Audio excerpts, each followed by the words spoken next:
Hi hello നമസ്കാരം. ഏവർക്കും ശുഭദിനം ആശംസിക്കുന്നു. എല്ലാവരും സുഖമായിട്ടിരിക്കുന്നു വിശ്വസിക്കുന്നു. ഞാൻ അതേ ഒരു യാത്ര പുറപ്പെടാനുള്ള തയ്യാറെടുപ്പിലാണ് കേട്ടോ. റെയിൽവേ സ്റ്റേഷനിൽ ഇരിക്കുകയാണ് പരൂര്. 7:45 മലബാർ എക്സ്പ്രസ് ഉണ്ട്. അതിൽ കയറിയിട്ട് കണ്ണൂർക്ക് പോകാനിരിക്കുകയാണ്. ഞാൻ ഇതിന് മുമ്പ് ഒരു വീഡിയോ ഇട്ടിട്ടുണ്ടായിരുന്നല്ലോ. കണ്ണൂർ എൻ്റെ ഫ്രണ്ടിൻ്റെ വീട്ടിൽ പോവാണ് കേട്ടോ. അവിടുന്ന് എനിക്ക് എൻ്റെ കുട്ടികളെ കാണാനും പോകണം. അപ്പോൾ കൃത്യം 6:35 ആയപ്പോൾ തന്നെ രാവിലെ മലബാർ എക്സ്പ്രസ് കണ്ണൂർ ചെന്നിട്ടുണ്ടായിരുന്നു റെയിൽവേ സ്റ്റേഷനിൽ. അവിടുന്ന് എൻ്റെ ഫ്രണ്ടിൻ്റെ ചിറ്റപ്പൻ എന്നെ കൂട്ടിക്കൊണ്ടുപോകാനായിട്ട് വന്നിട്ടുണ്ടായിരുന്നു കേട്ടോ. അപ്പോൾ അവിടെ നാളിനെ വിറ്റിട്ടുണ്ടായിരുന്നു. ഞാനങ്ങനെ അവരുടെ കൂടെ അവരുടെ വീട്ടിലേക്ക് പുറപ്പെട്ടു. ഞാൻ എന്തായാലും അവിടെ കൃത്യസമയത്ത് തന്നെ വീണയുടെ വീട്ടിലെത്തി. എന്താ പറയുക, വീണ എൻ്റെ ആരാണെന്ന് ചോദിച്ചാൽ വീണ എൻ്റെ ഫ്രണ്ടാണ്. ഞാൻ ഇതുപോലെ ഒരു യാത്രാവേളയിൽ പരിചയപ്പെട്ട ഒരു സുഹൃത്ത് ബന്ധമാണ് എനിക്ക് വീണയായിട്ടുള്ളത്. ഏകദേശം 10 വർഷത്തിൽ പുറത്തായിട്ടുണ്ട് കേട്ടോ വീണയായിട്ടുള്ള ഒരു സൗഹൃദം തുടങ്ങിയിട്ട്. ആദ്യം വീണയുടെ ഹസ്ബൻഡിനെയാണ് പരിചയപ്പെട്ടത്.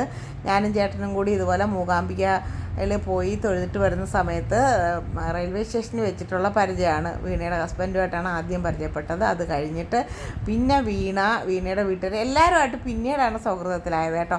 ആ ഫ്രണ്ട്ഷിപ്പ് ഇപ്പോഴും കാത്തു സൂക്ഷിച്ച് കൊണ്ടുപോകുന്നു. അത്ര തന്നെ ആ ഫ്രണ്ട്ഷിപ്പാണ് ഏറ്റവും വലുതെന്ന് ഞാൻ വിശ്വസിക്കുന്നത് കൊണ്ടിട്ടാണ് ഞാൻ അതിനൊക്കെ വലിയ വില കൊടുക്കുന്ന ഒരാളാണ് കേട്ടോ. എന്തായാലും വീണയുടെ വീട്ടിൽ ചെന്നപ്പോൾ ഭയങ്കര സ്വീകരണമായിരുന്നു. എനിക്ക് ഉച്ചയ്ക്ക് കഴിക്കാനുണ്ടാക്കിയ ഫുഡാണ് കേട്ടോ. വിഭവങ്ങൾ ഒരുപാടുണ്ടായിരുന്നു. വീണയുടെ ചിറ്റമ്മയും വീണയുടെ അമ്മയാണ് ഈ നിൽക്കുന്നത്. വീണയുടെ ചിറ്റമ്മയുണ്ട്. പിന്നെ ബോംബെ അമ്മ എന്നാണ് അവർ വിളിക്കുന്നത്. ബോമ്മ എന്നാണ് വിളിക്കുന്നത്. നല്ല ഐശ്വര്യമുള്ളൊരു മുത്തശ്ശിയായിരുന്നു. കാണാൻ കണ്ടോ നല്ല സുന്ദരിയാണ് കേട്ടോ. ഇത് വീണയുടെ അച്ഛനാണ് കേട്ടോ. അവരുടെ വീട്, ഇത് വീണയുടെ തറവാട് വീടാണ് കേട്ടോ. അവർ ജനിച്ചു വളർന്ന വീടാണ് കേട്ടോ. അപ്പോഴവിടെ പഴയ രീതിയിലുള്ള വീടും പുരയൊക്കെ ആയതുകൊണ്ട് എനിക്ക് നന്നായിട്ട് ഇഷ്ടപ്പെട്ടു. അപ്പോൾ ഞാനൊന്ന് വീഡിയോ പിടിക്കട്ടെ എന്ന് ചോദിച്ചിട്ടാണ് ഈ വീഡിയോ പിടിച്ചത് കേട്ടോ. എനിക്ക് കൃഷ്ണനെ എവിടെ കണ്ടാലും എനിക്ക് പിന്നെ കൗതുകമാണ്. ഇത് ബോമ്മയുടെ റൂമാണ് കേട്ടോ. ആ റൂമിലാണ് ബോമ്മ കിടക്കുന്നതെന്ന് പറഞ്ഞു. അവിടെയൊക്കെ കയറി വീഡിയോ പിടിച്ച് നല്ല ഇത് ബോമ്മയും ഭർത്താവുമാണ് കേട്ടോ. 23 വയസ്സേ ഉള്ളൂ എന്നാണ് എൻ്റെ അടുത്ത് പറഞ്ഞത് ആ കല്യാണ ഫോട്ടോയിൽ, ആ ഒരു ഫോട്ടോയിൽ. എന്തായാലും നല്ല ഭംഗിയുണ്ടായിരുന്നു കാണാനൊക്കെ. എല്ലാവരും പിന്നെ ഉള്ളതെന്ന് വെച്ചാൽ എനിക്ക് അവരുടെയൊക്കെ സ്വഭാവമാണ് എനിക്ക് ഭയങ്കര ഇഷ്ടപ്പെടുന്നത്. നല്ല സ്നേഹവും എന്താ പറയുക, എനിക്ക് അവിടെ നിന്നിട്ട് മതിയായിട്ടുണ്ടായിരുന്നു. സത്യം പറഞ്ഞാൽ എനിക്ക് ഭയങ്കര മിസ്സിങ് ആണ് അവരെല്ലാവരും ഇപ്പോഴും. ഞാൻ ചേട്ടൻ എന്നോട് ഇവിടെ നിന്ന് പോയപ്പോഴേ ഒരു 3 ദിവസത്തെ ഗ്യാപ്പിൽ നീ ടിക്കറ്റ് ഇടുക എന്നാണ് പറഞ്ഞിരുന്നത്. പക്ഷേ ഞാൻ 2 ദിവസത്തെ, അതായത് ഇന്ന് ചെന്ന് നാളെ മടങ്ങുന്ന രീതിയിലുള്ള, പിറ്റേന്ന് ഒരു ദിവസം അവിടെ തങ്ങിയിട്ട് അതിൻ്റെ പിറ്റേന്ന് മടങ്ങുന്ന രീതിയിലാണ് ടിക്കറ്റ് എടുത്തത്.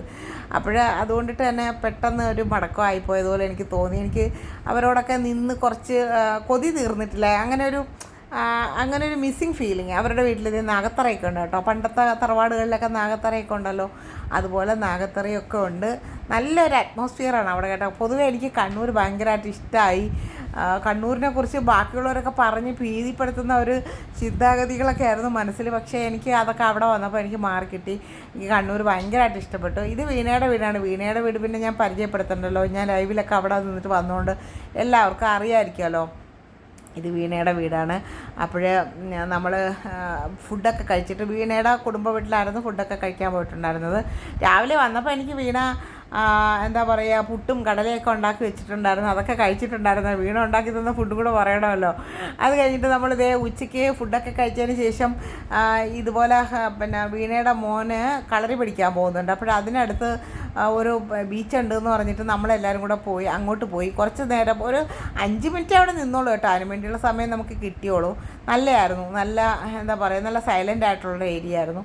അവിടെ പോയി നിന്ന് കുറച്ച് നേരം കാറ്റൊക്കെ കൊണ്ടിട്ട് നമ്മൾ വീണ്ടും തിരിച്ച് വീട്ടിലേക്ക് വന്നു. വൈകിട്ട് നമുക്ക് പറശ്ശിനിക്കടവിലൊക്കെ ഒന്ന് പോകണം. പറശ്ശിനിക്കടവ്, തൃച്ചംബരം, രാജരാജേശ്വരി ക്ഷേത്രം, അങ്ങനെ ഒത്തിരി ക്ഷേത്രങ്ങളുടെ ഒരു ലിസ്റ്റ് തന്നെ ഉണ്ടായിരുന്നു. അതുകൊണ്ടിട്ടാണ് നമ്മൾ വൈകുന്നേരത്തെ ഒരു 4:30-5 മണിയായപ്പോൾ നമ്മൾ ഇറങ്ങാമെന്ന് വിചാരിച്ചു. എല്ലാവരും റെഡിയായി. ഞാൻ കുറച്ച് വീഡിയോ ഒക്കെ പിടിക്കാമെന്ന്, എനിക്ക് പിന്നെ അതാണല്ലോ ജോലി. ഞാൻ അതിനായിട്ട് വീണ അവിടെ നിന്ന് ചെടിയൊക്കെ നനയ്ക്കുന്നുണ്ടായിരുന്നു. എന്തായാലും വീണയുടെ അമ്മയും കൂടെ ഉണ്ടായിരുന്നു നമ്മളുടെ കൂടെ കേട്ടോ. വീണയുടെ ഹസ്ബൻഡും വീണയുടെ മോളും വീണയുടെ അമ്മയും ഉണ്ടായിരുന്നു. നമ്മൾ മുത്തപ്പൻ കോവിലെത്തി. കുറേ വർഷമായി ഞാൻ മുത്തപ്പൻ കോവിലിൽ വന്നിട്ട്. സാധാരണ ഞാൻ മൂകാംബികയിൽ കാറിൽ പോകുന്ന സമയത്ത് ഇവിടെ വന്ന് കയറി തൊഴാറാണ് പതിവ്. കാറിൽ പോക്ക് നിർത്തിയപ്പോൾ ഇത് നിന്നു. മുത്തപ്പൻ കോവിലൊന്ന് വരണമെന്ന് കുറേ കാലമായിട്ടുള്ള ആഗ്രഹമായിരുന്നു. എന്തായാലും അത് ഇന്നങ്ങ് സാധിച്ചു. എനിക്ക് ഭയങ്കരമായിട്ട് എന്താ പറയുക, ഭഗവാന്റെ ഒരു അനുഗ്രഹം ഉള്ളതുകൊണ്ടിട്ട് വരാൻ പറ്റിയെന്നേ ഞാൻ പറയത്തുള്ളൂ. അല്ലെങ്കിൽ പെട്ടെന്നുള്ളൊരു യാത്രയായിരുന്നു. ഇങ്ങനെ വരണം എന്നൊന്നും വിചാരിച്ചില്ല. എനിക്ക് കുട്ടികളെ കാണണം എന്നുള്ളത് മാത്രമായിരുന്നു എൻ്റെ മനസ്സിലെ ചിന്ത. അത് കാരണമാണ് ഞാൻ പിന്നെ വീണയെ പരിചയപ്പെട്ടിട്ട് 10 വർഷമായെങ്കിലും വീണ പല തവണ എന്നെ വിളിച്ചിട്ടുണ്ട്. ബിന്ദുച്ചി വാ, ഇവിടെ വന്ന് നില്ലേ, നമുക്ക് മുത്തപ്പൻ കോവിലൊക്കെ പോകാമെന്നൊക്കെ പറഞ്ഞിട്ട് ഒത്തിരി പ്രാവശ്യം വിളിച്ചിട്ടുണ്ടെങ്കിൽ ഒരിക്കൽ പോലും ഞാൻ പോയിട്ടില്ല കേട്ടോ. അവരുടെ ഹൗസ് വാമിങ്ങിന് പോകാനും എനിക്ക് പറ്റിയിട്ടുണ്ടായിരുന്നില്ല. അതെന്ന് പറഞ്ഞാൽ ഞാൻ നാട്ടിലില്ലായിരുന്നു, ആ സമയത്ത് ദുബായിലായിരുന്നു. അതുകൊണ്ടിട്ടാണ് കേട്ടോ എനിക്ക് പോകാൻ സാധിക്കുന്നത്. ചക്കരമോളുടെ കല്യാണത്തിനൊക്കെ വന്നിട്ടുണ്ടായിരുന്നു വീണയും വീണയുടെ ഹസ്ബൻഡും അവർ ഓൾ ഫാമിലി എല്ലാവരും വന്നിട്ടുണ്ടായിരുന്നു കേട്ടോ. അപ്പോൾ നമ്മൾ കുളത്തിലൊക്കെ ഇറങ്ങി, ഇതേ മുത്തപ്പൻ കോവിലിൽ വന്ന് കുളത്തിലൊക്കെ ഇറങ്ങി കാലൊക്കെ വൃത്തിയാക്കി കുറച്ച് വെള്ളമൊക്കെ തളിച്ച്, അങ്ങനെയാണല്ലോ സാധാരണ അമ്പലക്കുളം ഉണ്ടെങ്കിൽ നമ്മൾ അങ്ങനെ തന്നെയാണല്ലോ അമ്പലത്തിലോട്ട് കയറാറ്. അപ്പോൾ എന്തായാലും സാമാന്യം ഞായറാഴ്ച ആയതുകൊണ്ടിട്ട് തന്നെ നല്ല തിരക്കുണ്ടായിരുന്നു അമ്പലത്തിൽ കേട്ടോ. അപ്പോൾ അവിടെ വീഡിയോ ഷൂട്ടിംഗ് ഒന്നും പാടില്ല എന്ന് പറഞ്ഞു അവർ. അപ്പോഴതുകൊണ്ടിട്ട് അത് പിടിക്കാൻ പറ്റില്ല. നമ്മൾ കയറി നന്നായിട്ട് തൊഴുതു. എന്താ പറയുക, ദീപാരാധന സമയമൊക്കെ ആയിരുന്നു. അതുകൊണ്ട് അതൊക്കെ ആ സമയത്തൊക്കെ നമ്മളവിടെ ഉണ്ടായിരുന്നു. അത് കഴിഞ്ഞ് മുത്തപ്പൻ ഇറങ്ങുന്ന സമയമായിരുന്നു. മുത്തപ്പനെയും കണ്ട് തൊഴുതു.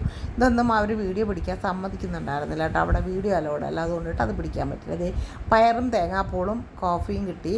അതും കഴിച്ചു. നമ്മൾ നേരെ മുത്തപ്പൻ കോവിലിൽ നിന്ന് ഇറങ്ങി. എന്താ പറയുക, നന്നായിട്ട് നല്ല ദർശന ഭാഗ്യം നമുക്ക് കിട്ടി. അത് തന്നെ വലിയൊരു ഭാഗ്യമായിട്ട് കരുതുന്നു. എന്തായാലും മുത്തപ്പൻ കോവിൽ വന്നതിൽ എനിക്ക് വളരെ സന്തോഷമായി. കുറേ നാളായിട്ടുള്ള ആഗ്രഹം സാധിച്ചുല്ലോ. അപ്പോൾ എൻ്റെ ഒരു ചെറിയ വീഡിയോ നിങ്ങൾക്ക് ഇഷ്ടമായി എന്ന് കരുതുന്നു. എന്തെങ്കിലും പോരാക്കറവുകളുണ്ടെങ്കിൽ ക്ഷമിക്കുക. സർവ്വം ശ്രീകൃഷ്ണാർപ്പണമസ്തു.